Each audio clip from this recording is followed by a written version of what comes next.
Hello, and welcome to another Predictive Fleet Technologies video. In this video, we are going to review our Engine Polygraph product and show you how it works and what it can do for you. Our Engine Polygraph is a set of tools, software, and advanced data analytics along with a report writer. All these components help assess the internal combustion engine for integrity and to help diagnose issues with the said engine. By assessment, we're referring to how your engine rate for physical integrity compares with engines in general. Is it in great shape? Is it dirty? Maybe getting caked up with carbon? Are some components wearing out? Nothing definitive here, we're more looking at the general condition. In terms of diagnostics, we derive abnormal observations from the data that we obtain from your engine as it's running or possibly in cold crank, and we compare that with the ideal engine similar to yours and present what are possible causes of the issues and suggest remedies. We also provide some additional data on your engine's design to help you more quickly digest the possibilities for quicker, more confident decisions. Meet applications architect James Mentally, who will review the hardware components to the Engine Polygraph. And as you can see, we have a laptop computer. Attached to the laptop computer is a picoscope. This is a 4-channel, 2 or 4 or 8 channels can be used, but our software will only interpret up to 4 channels simultaneously. In addition, then we have piezoelectric sensors. They're first look sensors, but a little bit different than you might be used to in that these have a threaded nipple.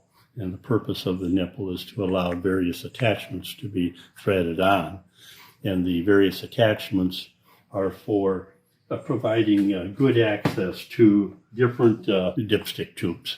And so these attachments get threaded onto the sensor, and then the appropriate sized nose can be inserted into the oil dipstick tube. In the case of Cummins, they have a fairly unusual design with a cup on the top of the oil dipstick tube. And so we have this specific adapter to go down into that cup and get a good reading as to what's going on into the crankcase. I won't go through all of the attachments that we have for the various engines. For horizontal exhaust for most automobiles and many others, we use a silicone hose with a clamp on it to attach to the tailpipe itself, insert this into the tailpipe to pick up the signal, and then thread a first look sensor on the other end. Make sure that you don't pull these or push these into the silicone rubber, or you will ruin the end here and no longer get a good signal. Because then you need the cables to go, the BNC cables to go from the picoscope to your sensor, and then just follow the instructions on the screens, and you get prompted through the process to collect simultaneous data from multiple sensors and then have the software analyze it. So with that, we'll switch back to the software discussion and continue on from there. Thank you. To obtain the Engine Polygraph reports, a subscription is required. We offer either a monthly subscription, or you may choose the pay-per-use option. Now, the components of the software begin with the EP Reader, a PC-based application that is used to edit the signals coming in from the various sensors.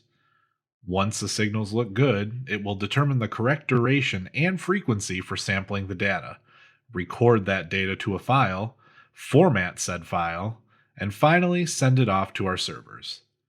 The second piece is the Engine Polygraph web-based software. It boasts similar features to the EP Reader, however it is less user-friendly. You can use the picoscope to capture your data, and then, once you are in range of an internet connection, the Engine Polygraph web tool can be utilized to upload this data. It also provides the management functions for the application.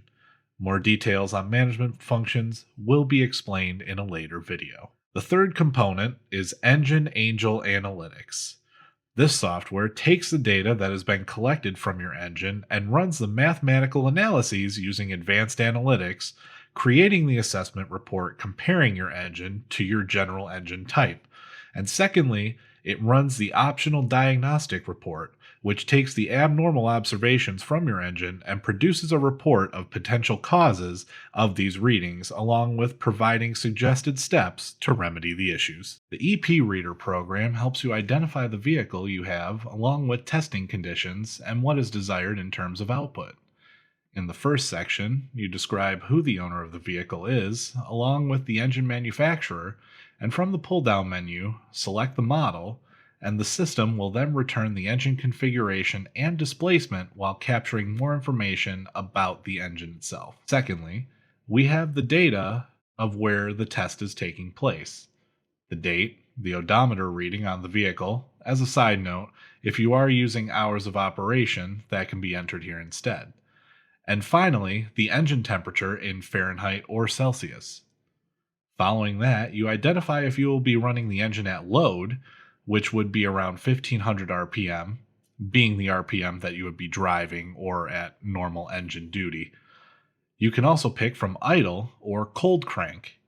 You give an estimate of what the RPM will be during the test and where you are getting the estimate from. Following that, you identify which sensors are connected to which channels on the picoscope. Next, you must specify what the purpose of this test is. Is it a before or after test? If you have a trigger, you can specify which cylinder you are placing the trigger on. Then, use the drop-down menu to specify the type of report you want to receive. The Engine Polygraph menu is displayed here. It first presents the engine signatures that have been previously submitted with some of the data about them. The next menu selection provides a list of reports that can be selected and viewed. Next, it provides the EP Reader install so that you may install the software on any workstation needed. Here is a selection for user management to add new users and provide authorization to perform various functions.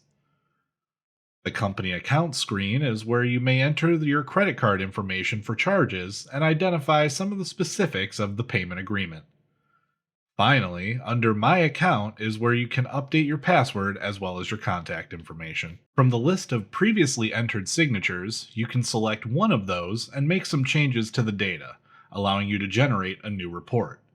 This is in case you mistyped or realize that you wish to make a more meaningful comment on it to help retrieve in the future. The other purpose of the screen is to request an add screen for adding a new signature to the system, in which case you are repeating the kind of data referred to the Engine Polygraph input menu.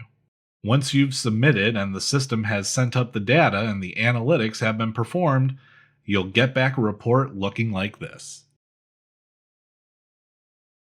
Here we have the Engine Polygraph assessment page. This page is split into roughly two parts. The upper part displays the scores for the particular engine as it compares to other engines of its type. The lower portion describes the features that are being evaluated in fairly general terms. Going back to the first section, this information is split into two pieces, the upper and lower engine.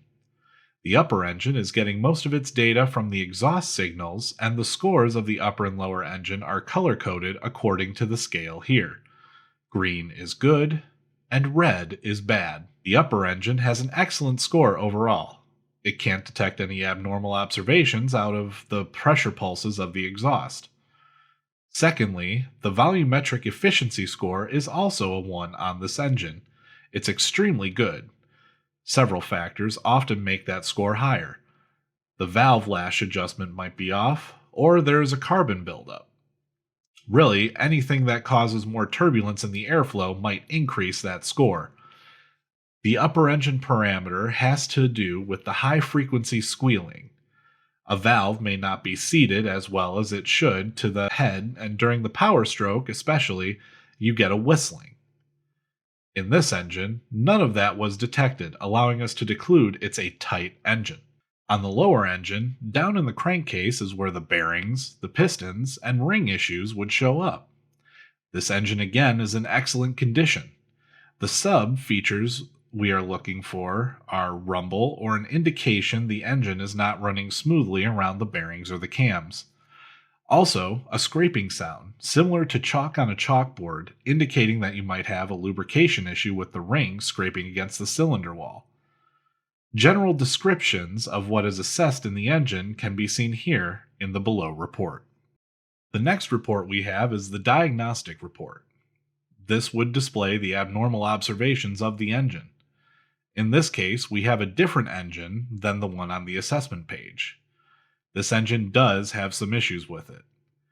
The abnormal observation was a big dip in one cylinder in the crankcase, implying that there was a large vacuum pull for that cylinder. The statement regarding black smoke on the open throttle is more of a question. If you find that this is true, it suggests that there is an increased possibility that it is the root cause. However, if it does not occur, then it may not be the cause of the issue.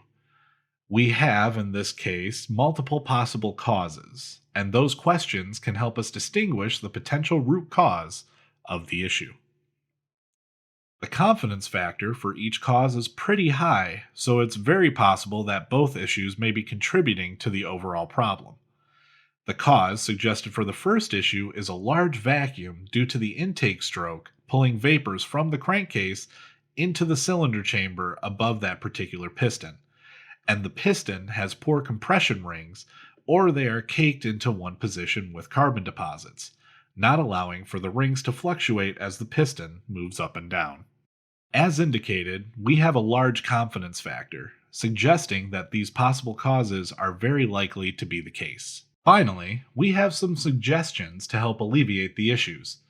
In this case, we suggest some kind of carbon cleaner. If that doesn't take care of it, then you may have to replace some of the rings.